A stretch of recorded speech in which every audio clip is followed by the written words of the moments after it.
Bem-vindos, amigos, a uma jornada por um dos mistérios mais profundos da nossa fé. Você já se perguntou se a dor que carrega no silêncio do seu coração tem um propósito? Você já olhou para um crucifixo e percebeu que o sofrimento ali retratado não foi apenas um evento histórico, mas um fogo de amor vivo e ardente que clama por nós através dos séculos? Hoje, vamos subir os degraus estreitos de um coro na Itália, voltando ao ano de 1918, para testemunhar um momento em que o véu entre o céu e a terra foi completamente rasgado. Vamos olhar nos olhos de um jovem padre capuchinho chamado Padre Pio e ver como ele viu raios de luz que se transformaram, num instante, em flechas de dor. Vamos explorar o mistério dos estigmas, não apenas como uma ferida, mas como um selo de intimidade divina. Antes de entrarmos nesse silêncio sagrado do coro, vamos tirar um momento para criar um santuário bem aqui entre nós. Se você está carregando um fardo hoje, uma preocupação com um ente querido, uma dor física ou um peso no espírito que ninguém mais vê, eu convido você a deixá-lo nos comentários abaixo. Você não precisa explicar. Deus conhece os detalhes. Se não conseguir encontrar as palavras, escreva simplesmente Amém. E peço a você, como um ato de caridade, que percorra e encontre o comentário de um irmão ou irmã. Responda a eles com uma palavra de esperança. Diga-lhes, Deus está com você. Ou, estou rezando por você. Vamos garantir que neste espaço digital, ninguém sinta que está caminhando sozinho. Agora voltemos nossos corações para San Giovanni Rotondo. Para entender o que aconteceu naquela manhã fatídica, precisamos primeiro entender o coração do homem que viveu aquilo. É o outono de 1918. O mundo está sangrando. A Primeira Guerra Mundial está devastando a Europa, deixando uma geração de jovens destruídos na lama. No meio desse grito global de agonia, há um pequeno e desolado convento nas montanhas de Gargano. Lá dentro, há um padre de 31 anos, Frei Pio. Ele é frágil. Ele está frequentemente doente. Para o mundo exterior, ele é um ninguém, um frade doente escondido nas montanhas. Mas dentro de sua alma, um tipo diferente de guerra está sendo travado. Uma guerra de amor. O Padre Pio não buscava fama, não buscava milagres. Ele buscava apenas amar a Deus e oferecer-se como vítima pelos pecadores do mundo. Ele viu a dor da humanidade e pediu ao Senhor que o deixasse carregá-la. Mas ele nunca poderia ter imaginado quão literalmente o Senhor responderia a essa oração. Os eventos que estamos discutindo hoje vêm diretamente de sua própria relutância. O Padre Pio não queria falar dessas coisas, ele tinha pavor delas. Foi apenas sob a estrita obediência ao seu diretor espiritual, Padre Benedetto, que ele colocou a caneta no papel em uma carta datada de 22 de outubro de 1918. Nessa carta, escrita com a mão trêmula, ele revelou o segredo dos estigmas. Vamos para a manhã de 20 de setembro de 1918. É uma sexta-feira. A festa dos estigmas de São Francisco de Assis tinha acontecido apenas 3 dias antes. O ar na igreja de Nossa Senhora das Graças está fresco e imóvel. O Padre Pio acaba de celebrar a Santa Missa. Para um padre, a missa é o auge do dia, o momento em que ele segura o corpo de Cristo em suas mãos. Mas para o Padre Pio, a missa era uma crucificação. Ele vivia a paixão de Jesus no altar. Após a missa, ele não vai embora. Ele sobe as escadas para o coro, a varanda de madeira com vista para a nave da igreja. Ele vai até o pé do grande crucifixo que está pendurado lá. É um lugar de solidão, um lugar onde ele geralmente oferece suas orações de ação de graças. Ele se ajoelha. A madeira é dura sob seus joelhos. O cheiro de incenso ainda paira no ar, misturando-se com a poeira da velha igreja. Ele começa a rezar, e então tudo muda. Em sua carta, o Padre Pio descreve o que aconteceu em seguida com uma frase que é ao mesmo tempo bela e aterrorizante. Ele diz que foi subitamente tomado por um doce sono. Devemos fazer uma pausa aqui. Isso não era dormir. Não era um cochilo. Esse doce sono era uma suspensão dos sentidos.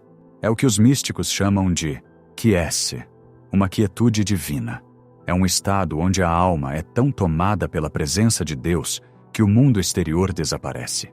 Os sons da igreja, os pássaros lá fora, o ranger da madeira, tudo desapareceu. Ele descreve um silêncio profundo.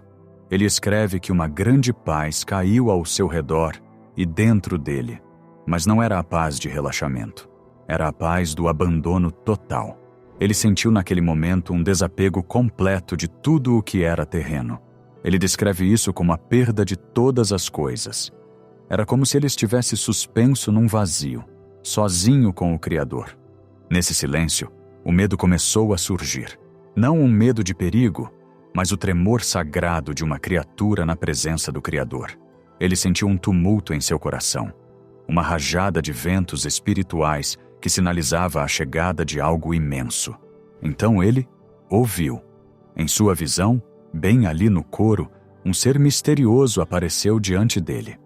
O Padre Pio é cuidadoso em sua descrição. Ele observa que esse ser era semelhante ao que ele tinha visto apenas um mês antes, em agosto, durante um evento conhecido como a Transverberação, onde sua alma foi perfurada por uma lança celestial. Mas desta vez, a visão foi diferente. Esse ser misterioso não segurava uma lança. Esse ser era o Cristo crucificado. Mas ele não o nomeia simplesmente como Jesus. Ele foca nas feridas. Ele descreve o ser como tendo mãos, pés e um lado que gotejavam sangue. Imagine a cena. No meio daquele silêncio doce e aterrorizante, a figura do servo sofredor está diante do humilde frade. O ser não fala. O sangue fala. É uma visão de amor absoluto e dor absoluta combinados. O Padre Pio escreve: a visão me aterrorizou. Muitas vezes pensamos em visões de Jesus como reconfortantes, como um abraço caloroso. Mas quando o divino invade a realidade humana, é devastador. O Padre Pio ficou paralisado de terror. Ele sentiu como se sua existência estivesse sendo desfeita. Ele diz ao seu diretor espiritual que sentiu que deveria ter morrido. Ele escreve que teria morrido de fato se o Senhor não tivesse intervindo para sustentar seu coração. Seu coração batia violentamente, saltando no peito como um pássaro preso. A pura intensidade da santidade irradiando desse ser era demais para uma estrutura humana suportar. E então, a transformação aconteceu. A visão do ser misterioso não apenas desapareceu, ela explodiu em realidade. O ser se retirou de sua visão, mas o efeito da visão permaneceu. O Padre Pio olhou para si mesmo, olhou para as mãos, que momentos antes estavam unidas em oração. Ele olhou para os pés escondidos sob o hábito. Ele sentiu o seu lado.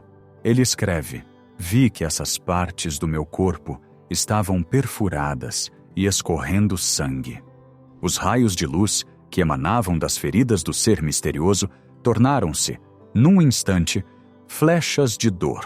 Eles viajaram da visão divina e atingiram fisicamente o corpo do frade. A realidade espiritual tornou-se uma realidade física. A dor foi instantânea e aguda. O terror da visão foi substituído pelo choque das feridas. Ele não estava mais apenas olhando para o crucificado, ele estava se tornando ele. O Padre Pio foi deixado sozinho no coro, sangrando. O silêncio retornou, mas agora estava preenchido pelo latejar de 5 feridas abertas. Ele descreve a dor como um tormento contínuo. Este é um ponto crucial para entendermos. Os estigmas não eram uma decoração. Não eram uma medalha de honra para ser usada com orgulho. Era uma ferida. Doía, queimava, sangrava. Em sua carta, o Padre Pio é muito específico sobre a natureza dessa dor. Ele é honesto com seu diretor espiritual. Ele não tenta soar como um herói estoico.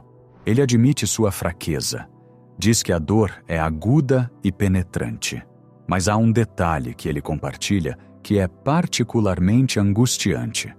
Um detalhe que nos dá um vislumbre das profundezas de seu sofrimento. Ele fala especificamente da ferida em seu coração.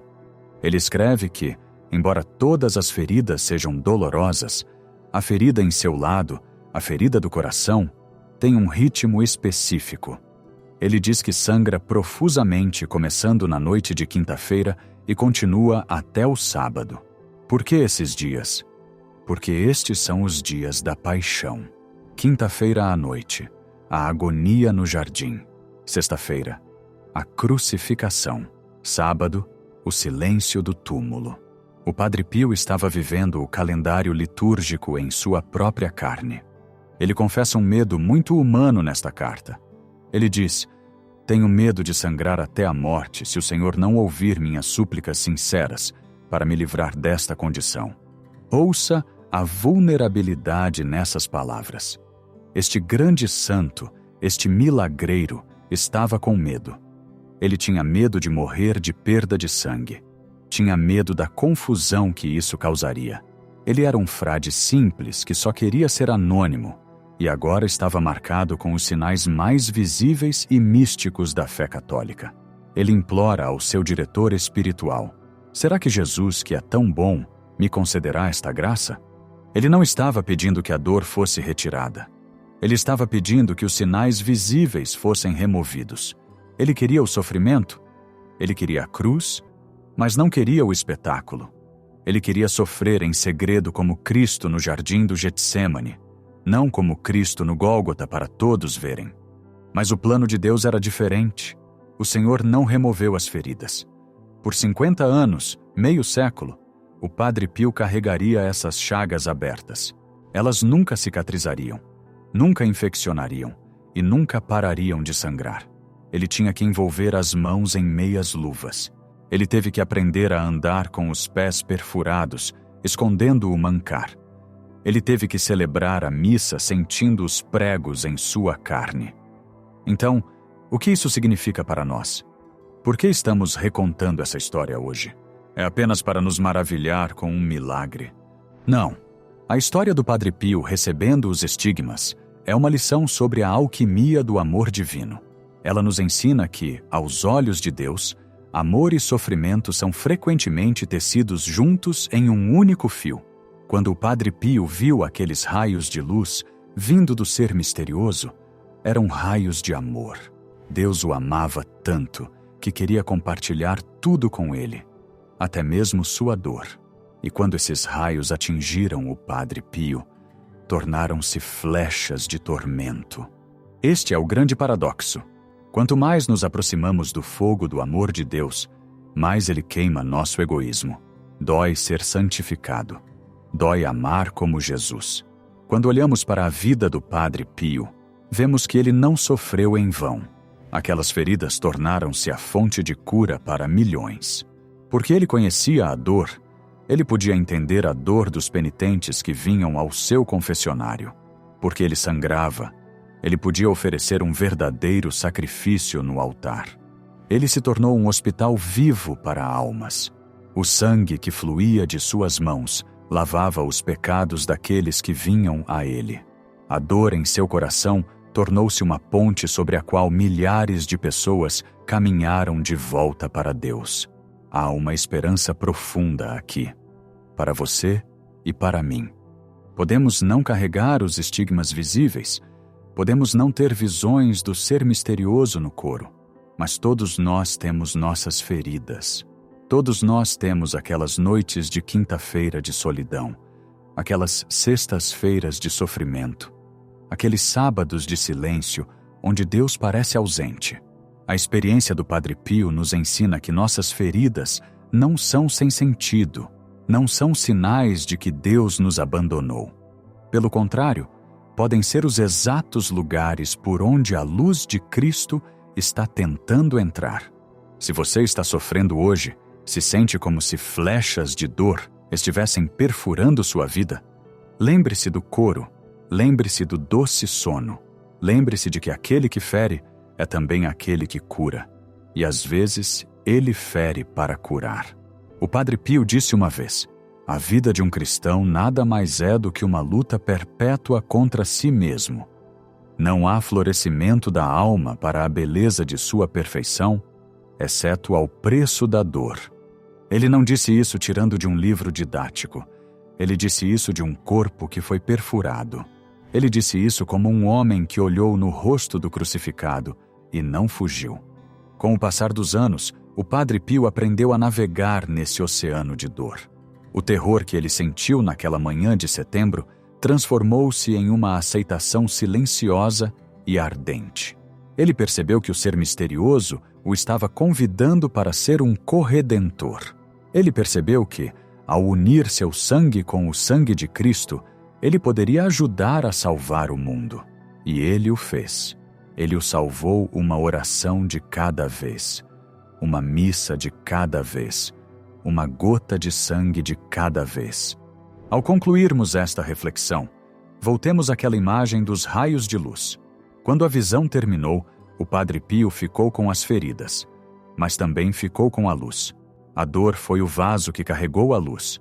A sua dor, seja ela qual for, é um vaso. Não tenha medo dela. Não pense que é o fim. É um raio de luz do céu, talvez disfarçado de flecha, pedindo permissão para entrar em seu coração. Rezemos para que nós, como o Padre Pio, possamos ter a coragem de dizer sim à vontade de Deus, mesmo quando ela nos aterroriza. Rezemos para que possamos confiar que o Senhor sustentará nossos corações quando eles baterem com medo. Obrigado por caminhar nesta jornada até o coro conosco hoje.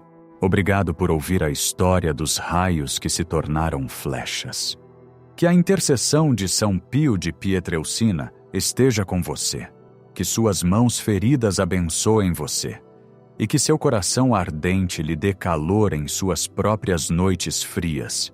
Se esta história tocou seu espírito, se lhe deu uma nova perspectiva sobre suas próprias lutas, eu convido você a compartilhar esta mensagem. E, por favor, não se esqueça dos irmãos e irmãs nos comentários abaixo. Uma pequena palavra de gentileza sua pode ser o milagre pelo qual eles têm rezado. Vá em paz, carregando sua cruz com esperança, pois a ressurreição está esperando. A história dos estigmas não termina em 1918. Ela continua a cada dia em que um crente escolhe confiar em Deus em meio ao sofrimento. Ela continua em você. Até nos encontrarmos novamente, que Deus te abençoe e te guarde.